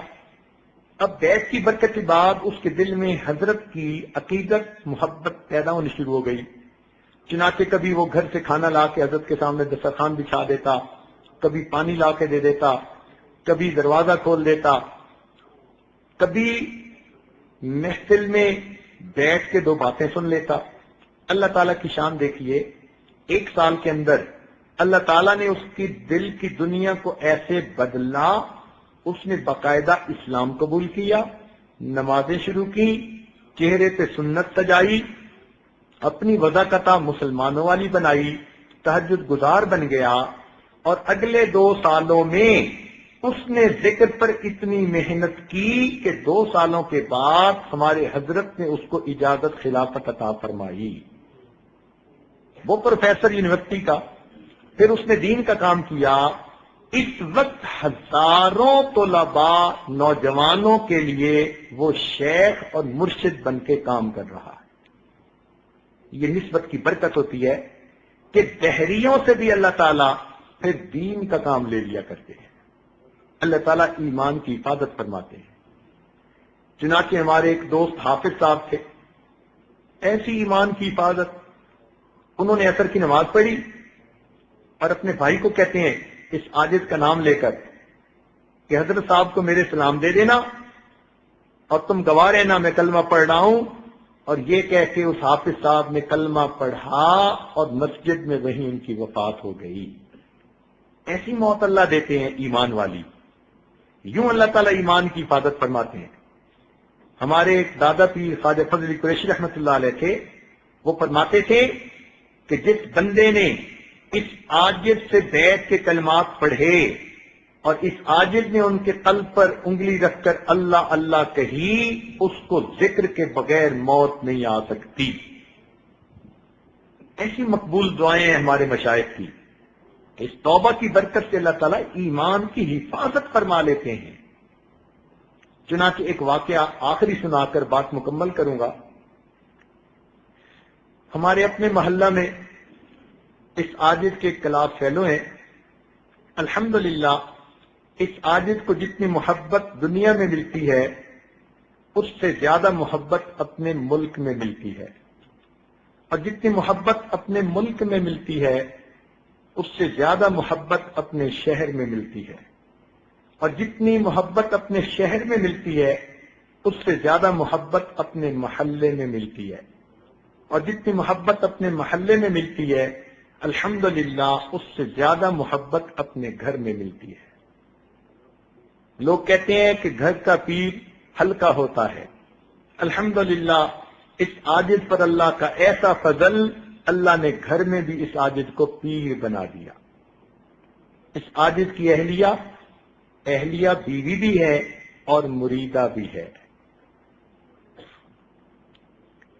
جب وہ دیکھتی ہیں کہ محلے کی وہ لڑکیاں جن کے ساتھ یہ عاجز پرائمری میں پڑھتا تھا یا جن کے ساتھ بچپن میں گلیوں میں کھیلتا تھا وہ آتی ہیں اور بیعت ہوتی ہیں، تو اس عاجز کی اہلیہ بڑی حیران ہوتی ہیں، کہتی ہیں کہ بچپن کی لڑکیاں تو آدمی کی حقیقت کو جانتی ہیں کہ اس وقت بندہ چھوٹا ہوتا ہے اور طرح کی زندگی ہوتی ہے، مگر اللہ تعالیٰ کی شان کہ جن گھروں میں کھیل کھیل کر یہ عاجز جوان ہوا، آج ان کی بچیاں، ان کی اولادیں سب کی سب الحمدللہ اس عاجز سے بعید ہیں۔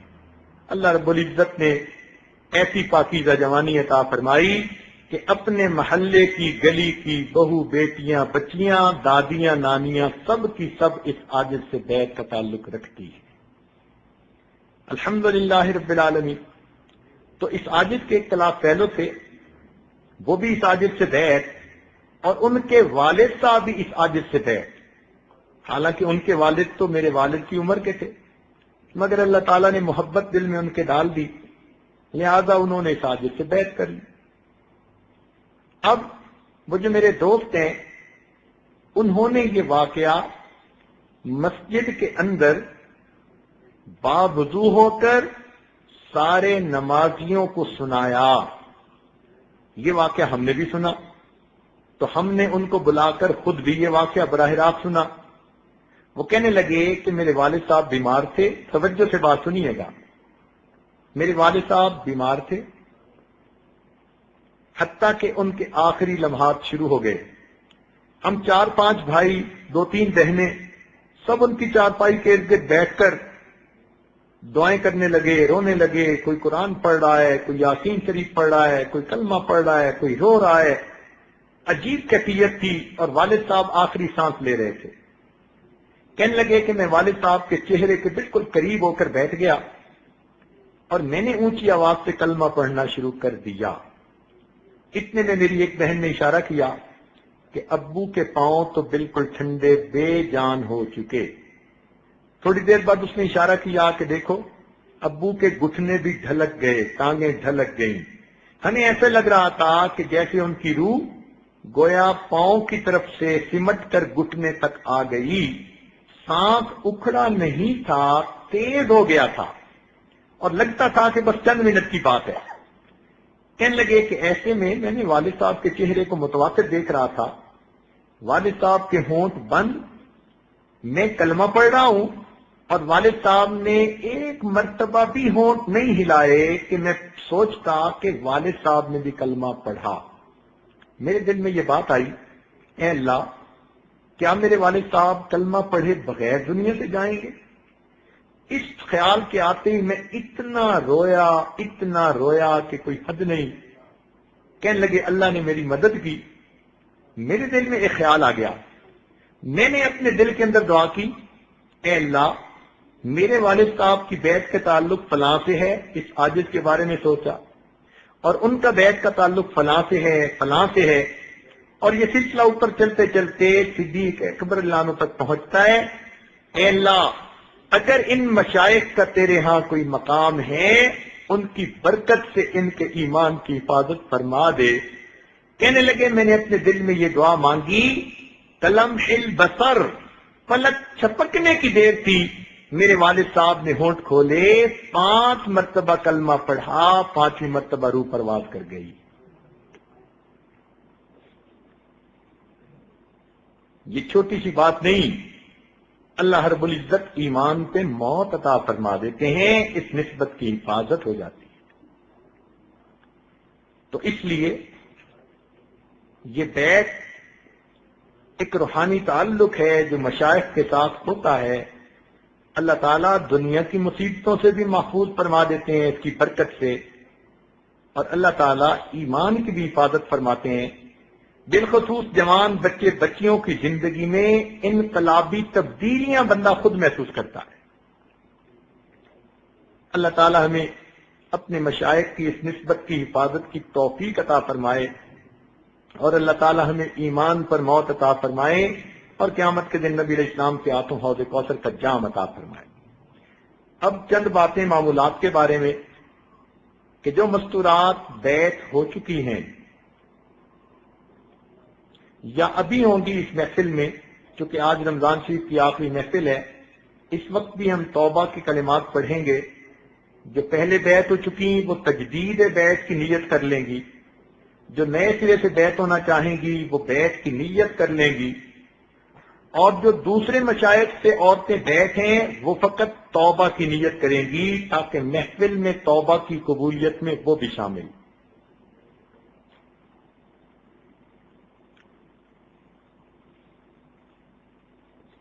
تو پہلے بیت کے کلمات پڑھا دیے جاتے ہیں تاکہ پھر بعد میں کچھ معمولات کی تفصیل بھی عرض کی جا سکے۔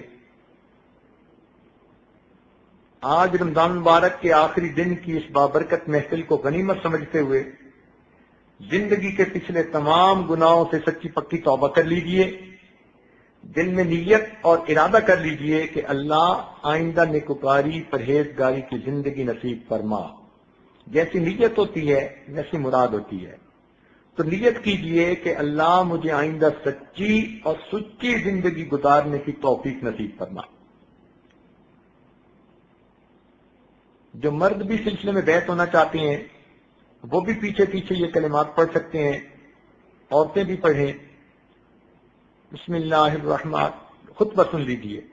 الحمد للہ نحمده ونستعینه ونستغفره ونؤمن به ونتوکل علیہ ونعوذ باللہ من شرور انفسنا ومن سیئات اعمالنا من يهده الله فلا مضل له ومن يضلله فلا هادي له ونشهد أن لا إله إلا الله وحده لا شريك له ونشهد أن سيدنا ومولانا محمدا عبده ورسوله أما بعد أعوذ بالله من الشيطان الرجيم بسم الله الرحمن الرحيم إن الذين يبايعونك إنما يبايعون الله يد الله فوق أيديهم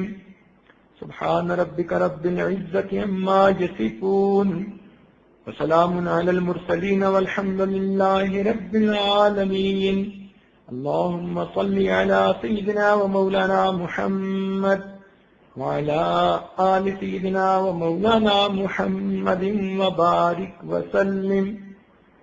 یہ کلمات پیچھے پیچھے پڑھتے جائیے۔ بسم اللہ الرحمن الرحیم، لا الہ الا اللہ محمد الرسول اللہ آمنت باللہ وملائکتہ وکتبہ ورسلہ والیوم الآخر والقدر خیرہ وشرہ من اللہ تعالی والبعث بعد الموت آمنت باللہ کما ہوا باسمائہ وصفاتہ وقبلت جمیع احکامہ اقرار باللسان وتصدیق بالقلب اشہد ان لا الہ الا اللہ واشہد ان محمدا عبدہ ورسولہ استغفر اللہ ربی من کل ذنب واتوب الیہ استغفر اللہ ربی من کل ذنب واتوب الیہ وصلی اللہ تعالی على خیر خلقہ سیدنا محمد وعلى آلہ واصحابہ اجمعین برحمتک یا ارحم الراحمین۔ اب ان کلمات کو پڑھ کے اب توبہ طائب ہو چکی ہیں، چند معمولات ہیں ان کو توجہ سے کیجیے۔ اس عاجز نے جو کچھ کارگزاری کے چند واقعات سنائے تو شیطان کسی کے ذہن میں یہ نہ ڈالے کہ اپنے منہ میاں مٹھو بنے۔ اس عاجز کو یہاں آتے ہوئے کئی سال گزر چکے، الحمدللہ مختلف محفلوں میں مردوں نے عورتوں نے اس عاجز سے کبھی ایسی باتیں نہیں سنی ہوں گی، عادت ہی نہیں ہے ایسی باتیں کہنے کی، مگر اس دفعہ پہلے دن اعتکاف سے ہی دوستوں نے مجبور کرنا شروع کر دیا کہ بیت کے بارے میں کچھ تفصیل بتائیں، اس کے فوائد بتائیں، اور پہلے دن سے لے کے آج 10واں دن ہے، اس عاجز نے خاموشی اختیار کی۔ آج دل میں یہ بات آئی کہ اگر کسی کو اس بات کے کھلنے سے فائدہ ہو جائے تو یہ عاجز کیوں رکاوٹ بنے۔ اس وجہ سے یہ چند باتیں آپ کی خدمت میں پیش کر دیں۔ اس میں عاجز کا کوئی کمال نہیں، یہ میرے شیخ کا کمال ہے۔ ان کی نسبت سچی پکی تھی۔ اس عاجز کی حیثیت تو ڈاکیے کی طرح ہے، تحفہ بھیجنے والا تحفہ بھیجتا ہے، ڈاکیے کا کام تو تحفہ پہنچا دینا ہوتا ہے۔ تو ہمارے مشائخ کی محنت ہے، ہمارے مشائخ کی اللہ کے ہاں قبولیت ہے۔ اس عاجز کو آپ ایک ڈاکیے کی طرح سمجھیں کہ یہ ان کی اس نعمت کو آپ تک پہنچانے کے لیے ڈاکیہ بن کے حاضر ہو گیا ہے۔ ہاں دیکھا یہ گیا ہے کہ دعوت تو ہوتی ہے بڑوں کی، لیکن جب وہ کھا کے دسترخوان سے اٹھ جاتے ہیں تو جو گھر کے خادم نوکر ہوتے ہیں ان کو بھی وہی بریانی کھانے کو ملتی ہے جو بڑوں نے کھائی ہوتی ہے۔ تو اس عاجز کی حیثیت بھی اس سلسلہ کے ایک نوکر اور خادم کی سی ہے۔ یہ روحانیت کی بریانی ہمارے بڑوں نے پکائی اور خوب کھائی، اب وہ چونکہ دنیا سے چلے گئے اس لیے اب دسترخوان پہ بچا ہوا ہم کھاتے پھر رہے ہیں، ورنہ اپنی محنت تو صفر ہے۔ اللہ تعالی ہمارے عیوب پہ پردے ہی ڈالے اور ہمیں قیامت کے دن اپنے مشائخ کے سامنے رسوا ہونے سے محفوظ فرمائے اور ہمیں اس نسبت کی حفاظت کی توفیق عطا فرمائے۔ تو یہ چند باتیں اس لیے کہیں کہ دوستوں کا اصرار تھا اور مضمون کو کھولنا بھی ضروری تھا، تو اس لیے یہ چند باتیں کہہ دیں، ورنہ اپنا دل ان باتوں کو کرنے کو ہرگز آمادہ نہیں تھا۔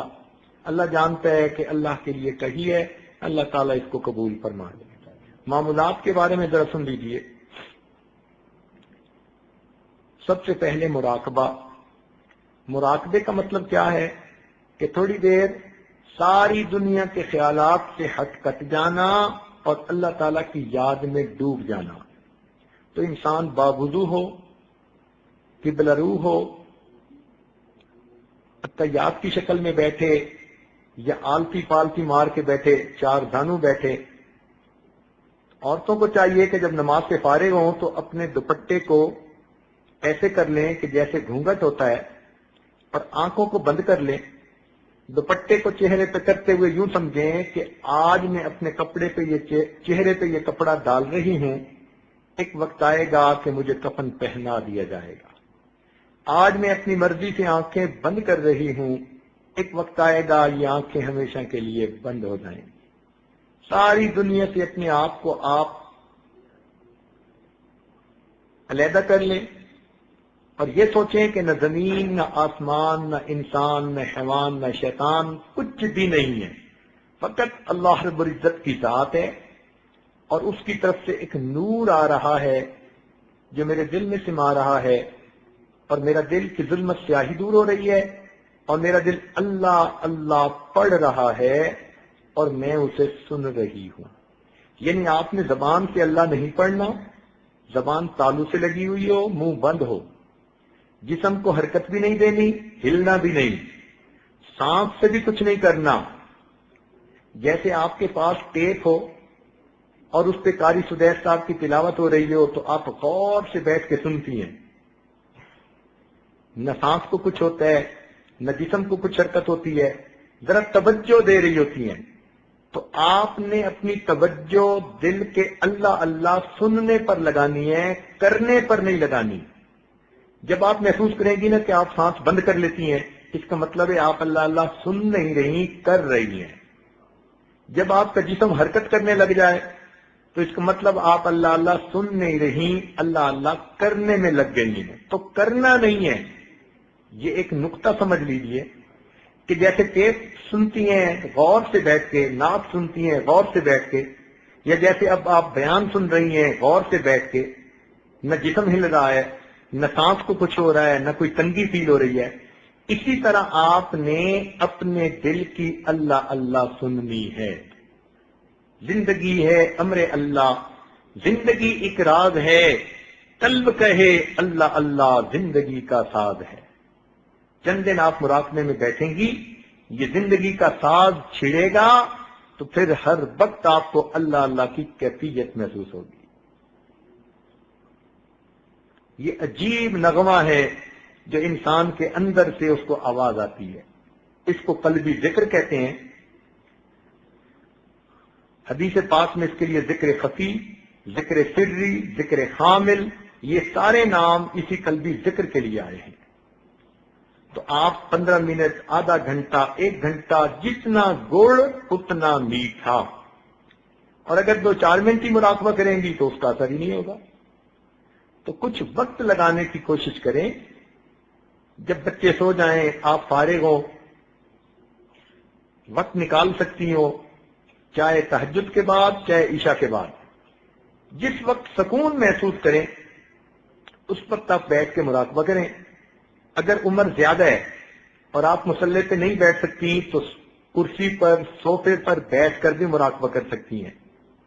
اگر بیٹھنے میں بھی دقت ہے کہ زیادہ دیر نہیں بیٹھ سکتی تو آپ اوٹ لگا کے بھی مراقبہ کر سکتی ہیں، حتیٰ کہ بستر پہ لیٹ کے بھی مراقبہ کر سکتی ہیں۔ الذین یذکرون اللہ قیاما وقعودا وعلی جنوبہم، وہ میرے بندے جو لیٹے بیٹھے کھڑے مجھے یاد کرتے ہیں۔ اللہ تعالیٰ کی یاد تو ہر حال میں ہو جاتی ہے، مگر بیٹھ کے کریں گی تو اجر زیادہ ہے، مجبوری کی وجہ سے اوٹ لگا کے کریں گی تو کوئی بات نہیں۔ اب ہوتا کیا ہے، سب سے پہلی پرابلم یہ ہوتی ہے کہ جیسے ہی عورتیں آنکھیں بند کرتی ہیں نا، ان کو الٹے سیدھے خیال آنے شروع ہو جاتے ہیں، اور یہ پھر ڈر کے مارے آنکھ کھول دیتی ہیں کہ جی ہم سے مراقبہ نہیں ہوتا۔ بھئی وجہ یہ ہے کہ اب تک دل میں جو کچھ گند بھرا گیا، آنکھ بند کرتے ہی وہ گند سامنے آئے گا، اسی گند کو تو صاف کرنا ہے۔ اگر آپ یہ مراقبہ کرنا چھوڑ دیں گی تو یہ گند تو صاف نہیں نہ ہوگا، پھر گند تو اسی طرح قبر میں ساتھ جائے گا۔ یہ تو رونے والی بات ہے، بلکہ خطرے کی بات ہے کہ جلدی سے جلدی دل کو صاف کر لو، ورنہ جو گند مجھے آنکھ بند کر کے اب محسوس ہوتا ہے، اگر اللہ نے قیامت کے دن اس گند کو کھول دیا پھر میرا کیا بنے گا؟ تو اس لیے اس سے نہ گھبرائیں کہ خیالات گندے آتے ہیں، شیطانی، شہوانی، نفسانی آتے ہیں، قطعاً گھبرانے کی ضرورت نہیں۔ جو کچھ اب تک دل میں ہم نے جمع کیا وہی کچھ ہے، دل کو ٹریش کین بنایا ہوا تھا، اس لیے اس کے اندر گند بھرا ہوا ہے۔ اب جیسے ہی ہم آنکھ بند کر کے دل میں جھانکتے ہیں ہمیں بو لگتی ہے۔ اس کی مثال یوں سمجھیں کہ اگر کمرے کے اندر فرض کرو چوہا مر گیا اور بو آ رہی ہے بہت ساری، اور کوئی عادت ذرا دروازہ کھولے اور بو آئے اور یہ دروازہ بند کر دے اور کہ جی میں تو دروازہ کھولتی نہیں، مجھے تو بہت بو آتی ہے، تو یہ بو کبھی ختم نہیں ہوگی۔ اس کا طریقہ یہی کہ آپ اس بو کو تھوڑی دیر کے لیے برداشت کریں، دروازہ کھولیں اور اس چوہے کو اٹھوا کر باہر ڈلوا دیں اور جگہ صاف کروا کے روم فریشنر چھڑک دیں تو کمرے سے بو ہمیشہ کے لیے ختم ہو جائے گی۔ اسی طرح ہمارے دلوں میں شیطان چوہے نے بھی گند ڈالا ہوا ہے۔ اب ہم جیسے ہی دل کا دروازہ کھولتے ہیں ہمیں وہ گند محسوس ہوتا ہے، تو ڈریں گھبرائیں نہیں، بیٹھی رہیں۔ بیٹھنے سے اللہ تعالیٰ بالآخر اس گند کو دور کر دیں گے اور خود بخود اپنے ذکر کی خوشبو عطا فرما دیں گے۔ جس نے بھی ذکر مراقبہ شروع کیا، ابتدا میں سب کی حالت اسی طرح ہوئی، اور اسی سے پھر لوگ بالآخر بڑے بڑے ولی بن کر تیار ہوئے۔ تو خیالات سے گھبرانے کی کوئی ضرورت نہیں۔ اگر گندا خیال آئے تو جھٹک دیں، پھر اللہ اللہ کرنا شروع کر دیں، پھر جھٹک دیں، پھر اللہ اللہ۔ شروع میں آپ کو 100 خیال گندے آئیں گے، پھر کچھ دنوں کے بعد 99، پھر 98، پھر 97، اور اس طرح ایک وقت آئے گا کہ گندے خیال ختم ہو جائیں گے اور آپ آنکھ بند کرتے اللہ کی یاد میں ڈوب جائیں گے۔ جی ڈھونڈتا ہے پھر وہی فرصت کے رات دن، بیٹھے رہیں تصور جانا کیے ہوئے۔ ایسا مزہ آئے گا کہ انسان کا جی چاہے گا کہ بس میں اللہ کی یاد میں ڈوبا رہوں۔ دل کے آئینے میں ہے تصویر یار، جب ذرا گردن جھکائی دیکھ لی۔ جب آپ گردن جھکائیں گی آپ کو پھر دل سے اللہ اللہ کی آواز آئے گی۔ وہ جن کا عشق صادق ہے وہ کب فریاد کرتے ہیں، وہ جن کا عشق صادق ہے وہ کب فریاد کرتے ہیں، لبوں پہ مہر خاموشی دلوں میں یاد کرتے ہیں۔ جن کا عشق سچا ہوتا ہے ان کے زبان پہ خاموشی ہوتی ہے، وہ دلوں میں اپنے محبوب کو یاد کر رہے ہوتے ہیں۔ تو یہ مراقبہ اسی کی عملی تصویر ہے۔ تو ایک تو خیالات سے گھبرانے کی ضرورت نہیں، اور دوسرا کئی مرتبہ عورتیں یہ شکایت کرتی ہیں کہ جب مراقبے میں بیٹھتی ہیں ہمیں نیند آ جاتی ہے، اس سے بھی گھبرانے کی کوئی بات نہیں۔ دیکھیں، ایک سخی کے دروازے پر کوئی فقیر آ کر بیٹھا 5 گھنٹے سے، اور اس دوران اس کو اونگ بھی آ گئی 1 گھنٹہ، تو کوئی یہی نہیں کہے گا جی یہ 4 گھنٹے سے بیٹھا ہے، ہر بندہ کہے گا جی 5 گھنٹے سے یہاں بیٹھا ہوا ہے، حالانکہ اس دوران اس کو نیند بھی آ گئی۔ تو جب آپ نے مراقبے کی شکل بنا لی تو آپ نے مالک الملک کے دروازے پر اپنی حاضری لگوا دی، اب درمیان میں نیند بھی آ گئی تو یہ کہیں گے کہ دروازے کے اوپر تو یہ بیٹھی ہوئی تھی۔ تو گھبرانے کی بات نہیں ہے۔ اصل میں ابتدا میں عورتیں سکینہ اور نیند کے درمیان فرق نہیں کر سکتی، ان کو نہیں پتہ چلتا اذ یغشیکم النعاس امنۃ منہ، نعاس ایک اونگ سی محسوس ہوتی ہے، مگر وہ تو اللہ کی طرف سے رحمت کے برسنے کا موقع ہوتا ہے۔ تو عام عورتیں اس کو نیند سمجھ لیتی ہیں، ان باریکیوں میں جانے کی بجائے موٹی سی بات ہے کہ نیند آئے تو پرواہ نہ کریں، نیند کی حالت میں بھی انسان کا دل ذکر کرتا رہتا ہے۔ تو جب ان 2 باتوں کی آپ کو پرواہ نہیں تو اب آپ آدھا گھنٹہ مراقبہ صبح و شام کریں، 1 گھنٹہ کریں، 2 گھنٹے کریں، ایسی بھی اللہ کی نیک بندیاں ہیں، وہ روزانہ مختلف اوقات میں 3 گھنٹے روزانہ مراقبہ کرتی ہیں، اور 2 گھنٹے مراقبہ صبح و شام، یہ تو بہت خواتین ہیں، اور 1 گھنٹے کی تو تعداد گننی بھی مشکل ہے، آدھا گھنٹہ صبح، آدھا گھنٹہ شام۔ تو آپ اگر مراقبے میں بیٹھیں گی تو دل قابو میں آئے گا، لیکن جب آپ کا دل جاری ہو گیا تو ایسی لذت آپ کو ملے گی کہ آپ نماز میں کھڑی ہوں گی، اور آپ تو مقام احسان والی نماز پڑھیں گی تو مزہ آ جائے گا۔ اپنی زبان سے آپ کہیں گی کہ حضرت مجھے تو یوں لگتا ہے میں دنیا میں پیدا ہی اب ہوئی ہوں، اب سے پہلے میں نے سارا وقت ضائع کر دیا۔ تو اس لیے اس مراقبے کو کرنے کی کوشش کیجیے، یہ بڑا عجیب ذکر ہے، بے ریا ذکر ہے۔ آپ عورتوں کی محفل میں بیٹھ کے اپنے قلبی ذکر کر رہی ہوں گی، کسی کو پتہ ہی نہیں کہ آپ کر رہی ہیں یا نہیں کر رہی۔ تو اس لیے نوجوان بچیاں خوب مراقبہ کریں تاکہ ان کے دل اللہ تعالیٰ کی یاد سے لبریز ہو جائیں، اللہ تعالیٰ کی محبت آ جائے۔ وقوف قلبی کا مطلب ہوتا ہے کہ چلتے پھرتے لیٹے بیٹھے اپنا دھیان اللہ کی طرف رکھنا، اس میں اللہ اللہ کرنا ضروری نہیں ہوتا، بس برا خیال دل میں نہ ہو، دھیان اللہ تعالیٰ کی طرف رہے۔ درود شریف پڑھنا، استغفار پڑھنا، قرآن پاک پڑھنا، یہ تو پہلے بھی کئی مرتبہ سمجھا چکے۔ آخری چیز ہے رابطہ شیخ۔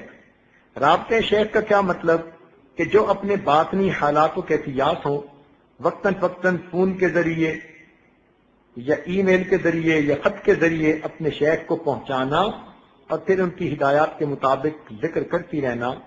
آج تو اتنا کمیونیکیشن کا دور ہے کہ لوگوں نے دنیا کو گلوبل ویلیج کہنا شروع کر دیا ہے، تو آپ بھی اپنے حالات کیفیات پہنچاتی رہیں، یہ عاجز آپ کے لیے دعائیں کرتا رہے گا۔ کئی مرتبہ آپ کی طرف سے تو خطوط آئیں گے، یہ عاجز دعا کا جواب فوراً دے دے گا، مگر ضروری نہیں کہ اس کے خط کا بھی جواب پہنچے۔ ہاں جہاں بہت ضروری ہوتا ہے یہ عاجز وقت نکال کے اور کاموں کو روک کے خط کا جواب بھی دے دیتا ہے، لیکن وہ واقعی بہت اہم ہوتا ہے۔ روٹین کی باتیں ایسی ہوتی ہیں کہ ان کو دعاؤں کی ضرورت ہوتی ہے، توجہات کی ضرورت ہوتی ہے، تو غائبانہ توجہ بھی کر دیتے ہیں، دعا بھی کر دیتے ہیں، ان کو قلبی جواب مل جاتا ہے، تو وہ مصروفیت کا خیال رکھتے ہوئے اسی کو قبول فرما لیں۔ اگر یہ عاجز جو ڈاک روز مل رہی ہے نا، اس کو اگر روزانہ پڑھنا شروع کرے تو اندازاً مجھے 1 گھنٹہ کم از کم پڑھنے کے لیے چاہیے، اتنی ای میل آتی ہیں، اور اگر ان کا جواب لکھنے بیٹھوں تو کم از کم 3 سے 4 گھنٹے ان کے جواب کے لیے چاہیے۔ تو پھر 5 گھنٹے روزانہ اس کام کے لیے کہاں سے نکالیں؟ سفر بھی کرنے ہوتے ہیں، پروگرام بھی کرنے ہوتے ہیں، اور جہاں جاتے ہیں لوگوں کو پتہ ہے کہ 10 منٹ تو زندگی کے فارغ نہیں ہو پاتے، تو یہ گھنٹے کہاں سے نکالیں؟ امر مجبوری، اس لیے پھر یہ کہتے ہیں کہ بھئی دعائیں دے دی جاتی ہیں، اسی پہ آپ خوش ہو جایا کریں کہ ہماری حالات ہمارے شیخ کو پہنچ گئے اور ان کے علم میں آگے، وہ دعائیں کر رہے ہیں۔ روحانی تعلق ہوتا ہے آپ لوگوں سے، مگر خط کا جواب پڑھنے کے لیے اب عام طور پر مستورات کے خطوط میں ایسی باتیں ہوتی ہیں کہ کسی اور سے جواب لکھوا بھی نہیں سکتے۔ مردوں کے خط ہوں تو چلو کسی عالم سے کہہ دیا، خلفاء میں سے کسی سے کہہ دیا کہ جی آپ اس کا جواب لکھ دیں، مگر عورتوں کی باتیں ایسی ہوتی ہیں کہ امانت ہوتی ہیں، تو کسی دوسرے کے ذریعے سے لکھوا بھی نہیں سکتے، تو یہ بھی مجبوری ہے۔ اس لیے عورتوں کو چاہیے کہ اپنی طرف سے حالات پہنچاتی رہیں اور دل میں مطمئن رہیں کہ اگر ضروری ہوگا تو ہمیں جواب بھی پہنچ جائے گا۔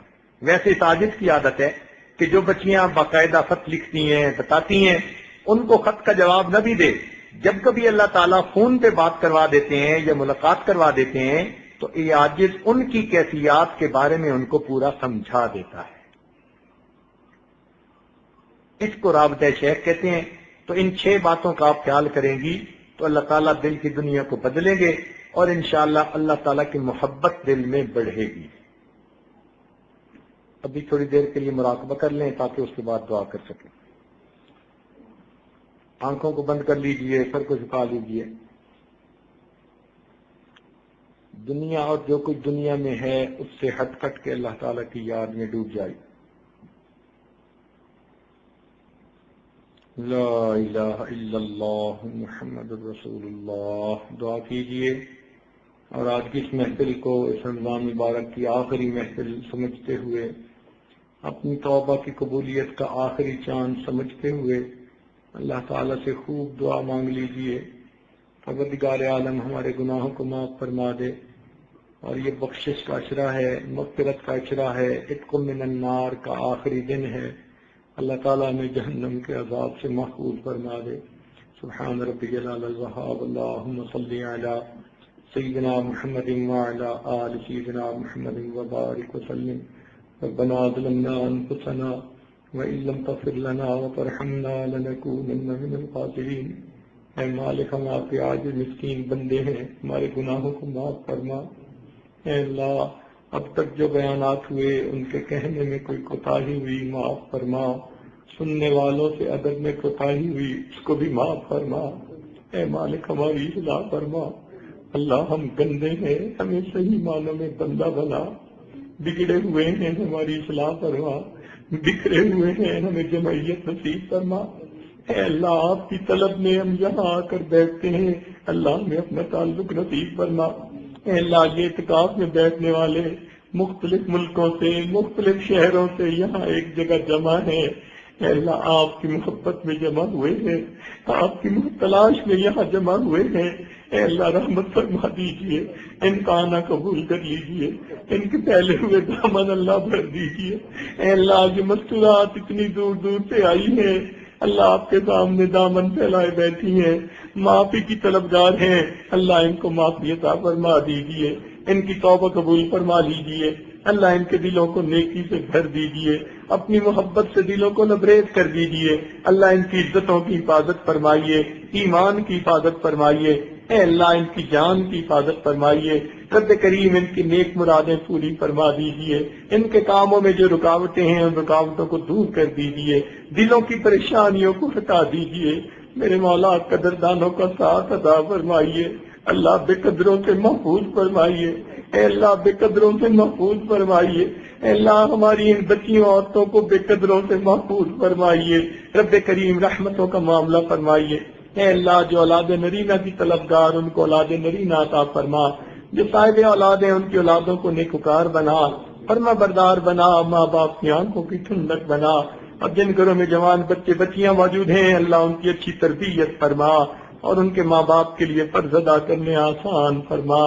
رب کریم، جو بچیوں کے رشتوں کی تلاش ہے اللہ ان کے نصیب اچھے فرما۔ رب کریم، رحمتوں کا معاملہ فرما، اے اللہ کرم کا معاملہ فرما۔ اے اللہ آج یہ آخری لمحات ہیں اور آخری اوقات ہیں، آخری دن کے اللہ ہمارے اس وقت میں ہماری مغفرت فرما۔ رب کریم آپ کے در کی دہلیز پکڑ کے بیٹھے ہیں، میرے مولا گندے ہیں، ہم مجرم ہیں، اللہ آپ کے سامنے کوئی جھوٹ نہیں بول سکتا، میرے مولا آپ ہمارے دلوں کے بھید جانتے ہیں۔ رب کریم جو گناہ ہم نے ارادے سے کیے معاف فرما، بنا ارادے کے کیے معاف فرما، اور اے اللہ آئندہ گناہوں سے ہماری حفاظت فرما۔ اللہ ہمارے تمام اقوال، افعال، احوال جو آپ کے قرب میں رکاوٹ بنے ہوئے ہیں، اللہ ہم ان سے توبہ کرتے ہیں، میرے مالک ہماری توبہ قبول فرما۔ ہم چاہے نہ چاہیں پیشانی کے بالوں سے پکڑ کے ہمیں اپنا بنا۔ رب کریم رحمتوں کا معاملہ فرما، اے اللہ دل کی نیک تمناؤں کو پورا فرما، اولادوں کو نیکوکار بنا، فرما بردار بنا، ماں باپ کی آنکھوں کی ٹھنڈک بنا۔ اللہ اولاد کے غموں سے محفوظ فرما، اولاد کے دکھوں سے محفوظ فرما، اولادوں کی پریشانیوں سے محفوظ فرما۔ رب کریم آنے والے وقت کو گزرے وقت سے بہتر فرما، آنے والی زندگی کو گزری زندگی کا کفارہ بنا۔ رب کریم ہماری ان دعاؤں کو اپنی رحمت سے قبول فرما۔ جنہوں نے دعاؤں کے پیغامات بھیجے اللہ سب کی نیک حاجات کو پورا فرما۔ رب کریم ہمارے والدین عزیز اقارب مشائخ جو فوت ہو چکے سب کی مغفرت فرما، جن کی آپ نے مغفرت کر دی قرب کے اعلیٰ درجات عطا فرما۔